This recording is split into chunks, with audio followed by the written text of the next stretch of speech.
I'm Mike Levin, and I run the Levin Lab and the Allen Discovery Center at Tufts University. My group is fundamentally focused on understanding how diverse intelligence, that is, minds in all forms, from very unconventional ones to more commonplace animal behavior, and all the various embodiments can exist in the physical world. So we're interested in the creation, recognition, communication with, and scaling of different types of intelligences.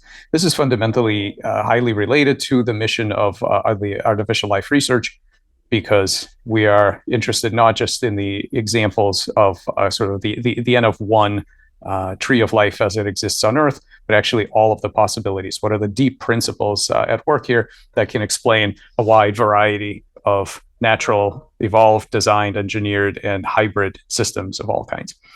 My interest in artificial life research was sparked very early on. As a kid, I spent a lot of time working with electric circuits and building kind of engineering things, and at the same time, really interested in bugs and insects and various things you find outside. And what was really important to me was trying to understand what's the same and what's different about those.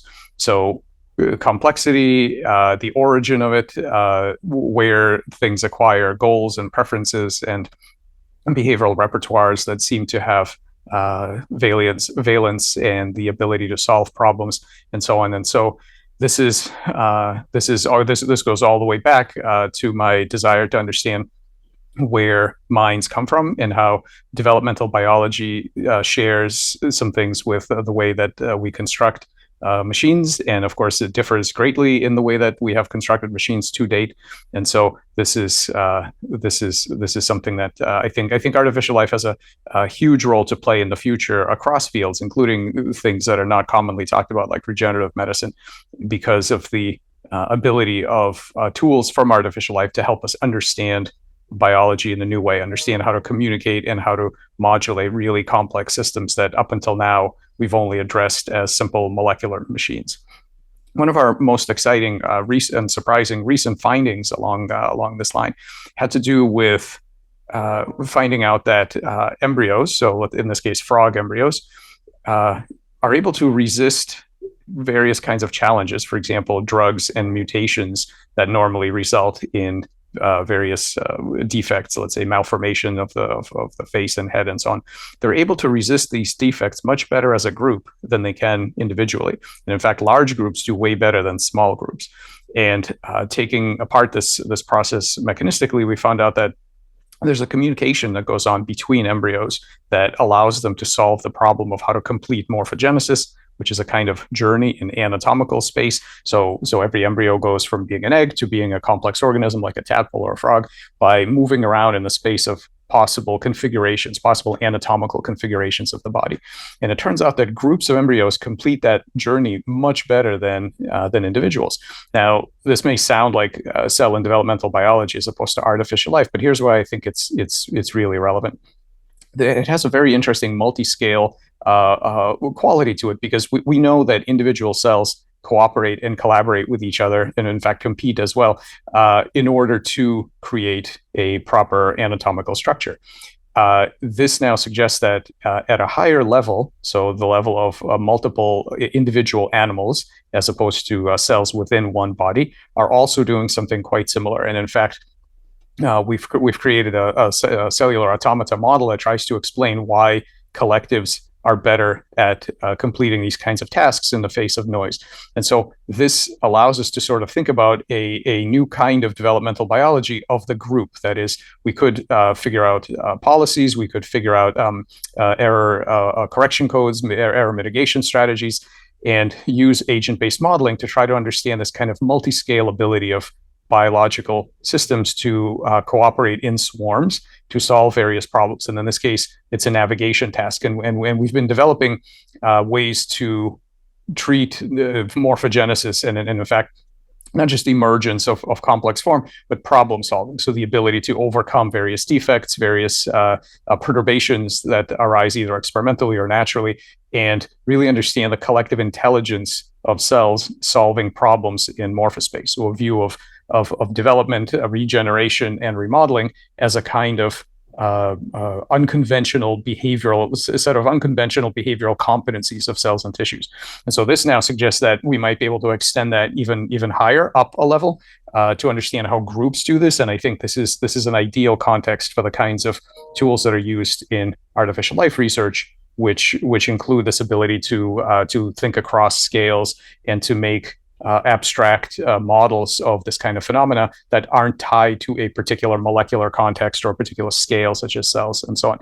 And I think understanding collective intelligence and error correction at different scales in biology, all the way from molecular networks to groups of animals, is going to be really important for multiple fields, including biology and medicine, but also I think it will advance some aspects of artificial life research. One of the biggest unanswered questions in artificial life has to do with the source of novel goals for emergent intelligent systems. That is, we now have the ability to create various kinds of collectives, various degrees of cohesion, truly novel systems. And these can be biological systems, for example, our xenobots that are these self-motile proto-organisms made of frog epithelium. And of course, engineered systems, and then hybrid systems like hybrids and cyborgs and things like that.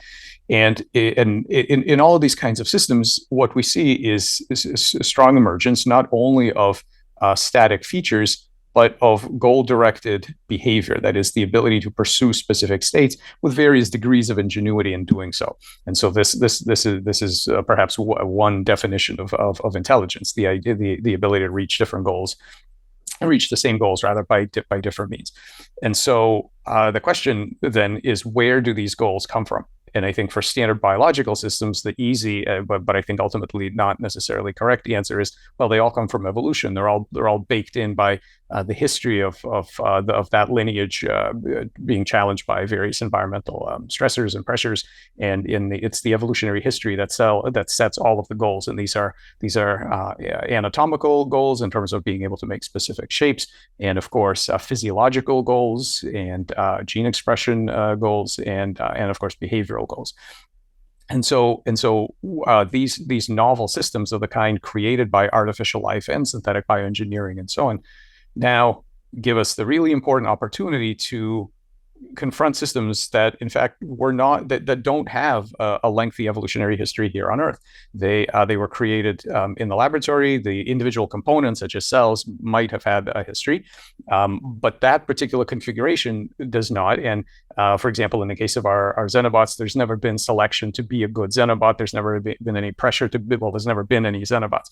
And so the various things that these novel collective and synthetic systems do, you can't use that simple evolutionary explanation anymore for the kind of goals that they can pursue. And so now the grand challenge ahead of a number of different sciences is to understand, where do the goals of novel collective systems come from? When these systems emerge from the very special interactions between their parts, they can have various competencies and various goals and preferences. And we currently do not have a good science of being able to predict them. We're not even very good at recognizing such systems in unconventional embodiments.